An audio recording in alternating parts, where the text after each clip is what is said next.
There's this one powerful force that has, for centuries, consistently changed our world for the better, lifting billions of people out of poverty. But what exactly is that force? Well, in this explainer, we're going to dive deep into the real engine of economic growth. I mean, this is the engine that has totally transformed human civilization. It's created wealth and opportunity on a scale that was just unimaginable for most of history. But, and here's the big problem, that engine is sputtering. For more than a decade now, all across the globe, from the most advanced economies to developing nations, growth has been sluggish, and we're all starting to feel the effects. So, if we want to get this engine running smoothly again, we've got to pop the hood and really understand how it works, right? What are the actual components that drive our economies forward? That's exactly what we're going to break down. Okay, so let's start with the puzzle itself. The slowdown we're seeing today is honestly a bit confusing, because if you just look at the surface, it really seems like we should be booming. I mean, just think about it for a second. We have more educated people in the workforce than at any point in history. We have these incredible new digital technologies at our fingertips, and yet the output, the actual growth, it just isn't keeping pace. This is the central paradox we really need to solve. And the key to cracking this whole thing, it really comes down to one word: productivity. This is the true measure of an economy's efficiency, its real power. But what does that word even mean? Well, the most basic way to think about it is labor productivity.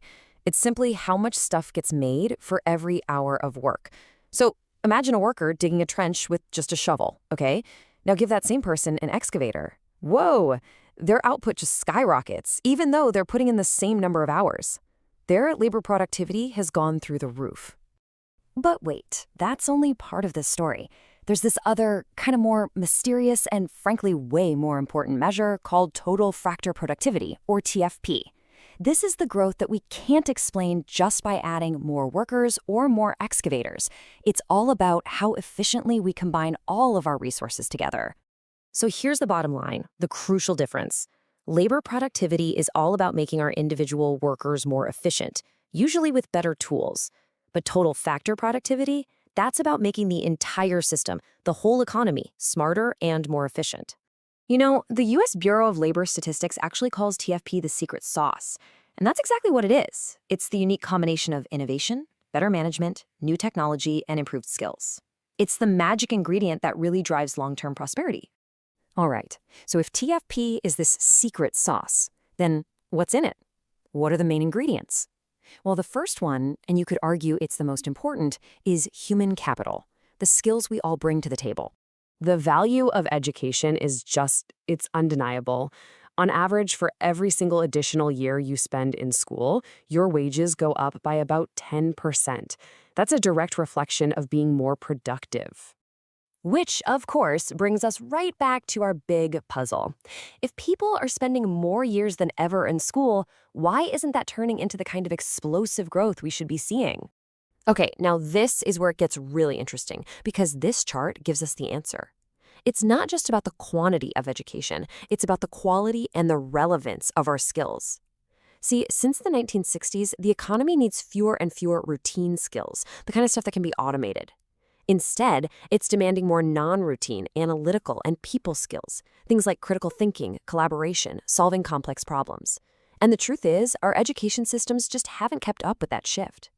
Okay, so that's ingredient number one. The second key ingredient that really boosts our system-wide efficiency is physical capital. And specifically, we're talking about infrastructure.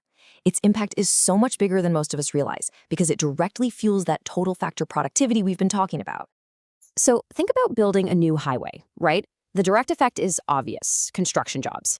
But the real magic happens in the indirect stuff. It totally changes trade patterns and makes supply chains way more efficient. It also creates what they call knowledge spillovers, where new ideas and better ways of doing things just spread between companies that are now better connected. This doesn't just move economic activity around, it actually generates brand new activity. And the hidden power here it's just staggering. Studies are showing that these indirect benefits can be worth an additional 60% on top of the direct value of an infrastructure project. That is a huge multiplier effect for the entire economy. Okay, so we've got skilled people, we've got powerful infrastructure. How do they actually mix together to create that secret sauce, that total factor productivity? Well, there's actually an economic theory that gives us the recipe. It's called endogenous growth theory. Yeah, I know it's a bit of a mouthful, but the idea behind it is actually super simple. Sustainable, long-term growth is not an accident. It doesn't just fall out of the sky. It comes from deliberate investments we make inside the economy in the things that really matter. So what does this theory tell us we should actually do? Well, it tells us that to grow, we have to intentionally invest in our people's skills, we have to encourage R&D, and we have to build systems that create and share knowledge. As you can see right here, these are the true engines that drive total factor productivity. And all of this brings us to our conclusion, and really, the central challenge of our time. It's been called the race between technology and skills. See, when technology starts advancing way faster than our ability to adapt our skills, you get this really dangerous gap.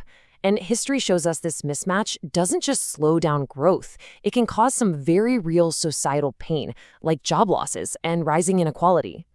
This final slide just perfectly captures our entire story. Look at the Industrial Revolution. Technology, that's the red line, it just surged ahead of our skills, the blue line, causing a lot of social pain. But then things like universal public schooling helped our skills catch up, and that led to this amazing era of widespread prosperity. Now today, we're in another one of those moments of rapid technological change, the digital revolution. And once again, our skills are lagging behind, creating a whole new set of challenges. So the ultimate question for all of us right now is this. In an age where technology is changing constantly, how do we retool everything, our schools, our training programs, our whole approach to learning, to make sure that this time, our skills don't just catch up, but actually lead the way? Because honestly, the answer to that question is going to define what the 21st century looks like for everyone.